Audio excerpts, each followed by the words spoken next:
You're looking at this the wrong way. And most people, I believe, are going to miss the greatest opportunity in our living history. Now, I'm about to share with you is going to be open and fully transparent. I'm peeling back the curtain on exactly what I'm doing. My channel is all about authenticity, not financial advice. I just want to show you exactly what I'm doing, but I also want to get you into my brain and give you the logical circuit of what I'm doing. I've been doing this since 2020 and I nailed it from 2020 to 2025. And I'm going to share with you from 2026 to 2030 how my setup is so you can measure my success. I went from completely losing everything in 2020 because of the pandemic to a multi-millionaire investor, a multi-millionaire entrepreneur, to having a sloppy ecosystem to an ecosystem that flows from microeconomic cycles and is built to protect for generations. So again, this is not financial advice. I'm going to share with you what I believe is going to happen and how I'm positioning myself. So what you see as a battle between decentralization and centralization, I see as us being played in a rewiring of the financial system.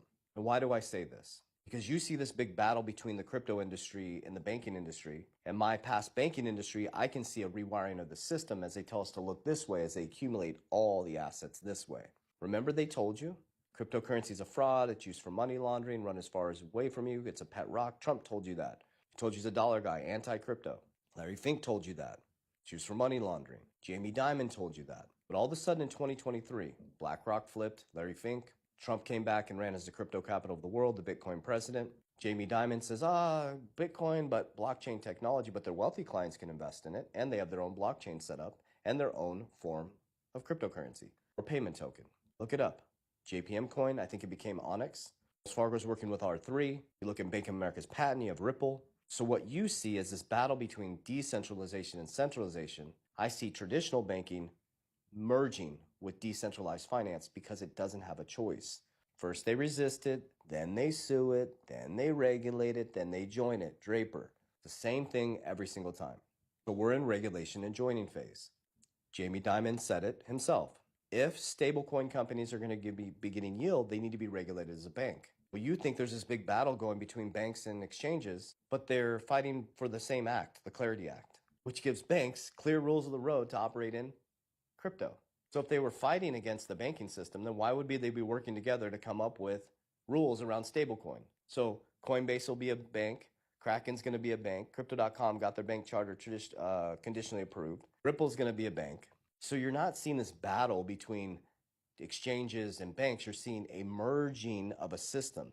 Trust me, when the Clarity Act gets passed, your bank, in the next 12 to 24 months, will be begging you to do institutional grade custody and begging you to invest some of your portfolio into things like XRP, Bitcoin, Solana, Ethereum through an ETF. So here's how I position myself. I'm going to break down my whole portfolio for you guys. So this is the way it looks. Not financial advice, just being honest. My top four are XRP, bridge currency, Bitcoin, store of value like gold, the new modern gold in the digital age, WLFI, the new people's bank. We have the governance, decentralized finance, opposite of the old system. That's key.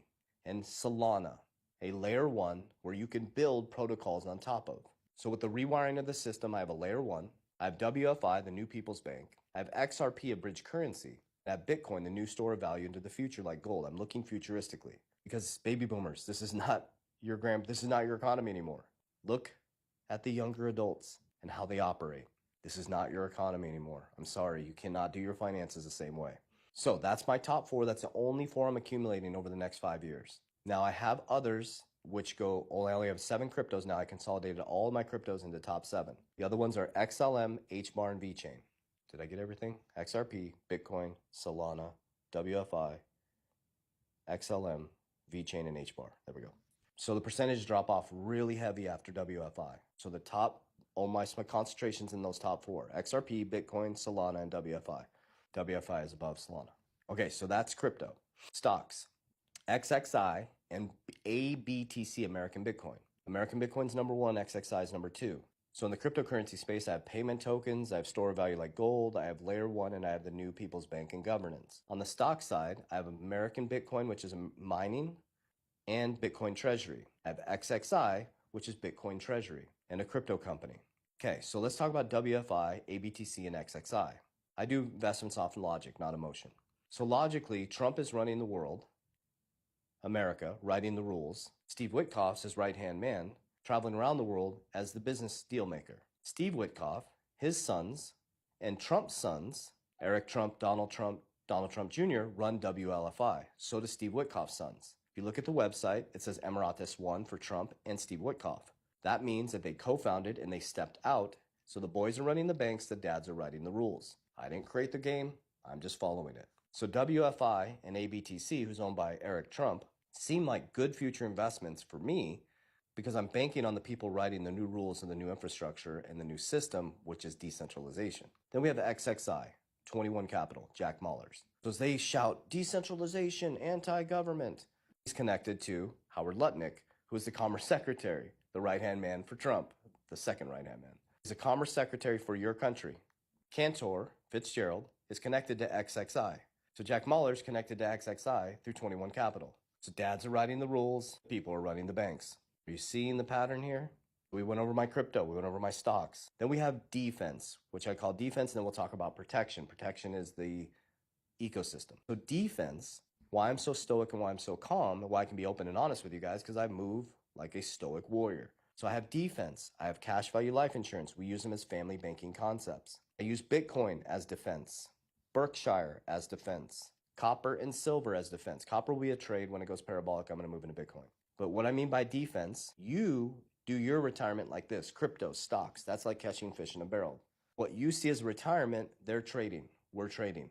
So when you come running in to get rich quick, I'm selling you my crypto and going into defense, insurance, more Bitcoin, more silver, more copper, more Berkshire. That creates stability in my portfolio.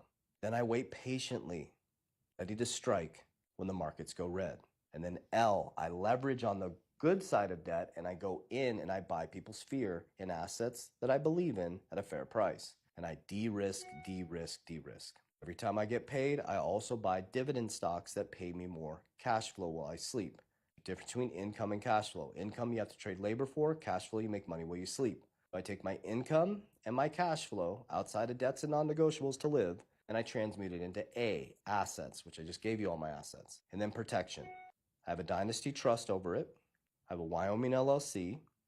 My legacy assets, digital assets, go into my Wyoming LLC. My real estate for tax liabilities go into my LLCs go into my Wyoming LLC for protection. My insurance goes right into my trust because that's protected. I have my Wyoming LLC for digital assets in I Trust Capital and institutional grade custody.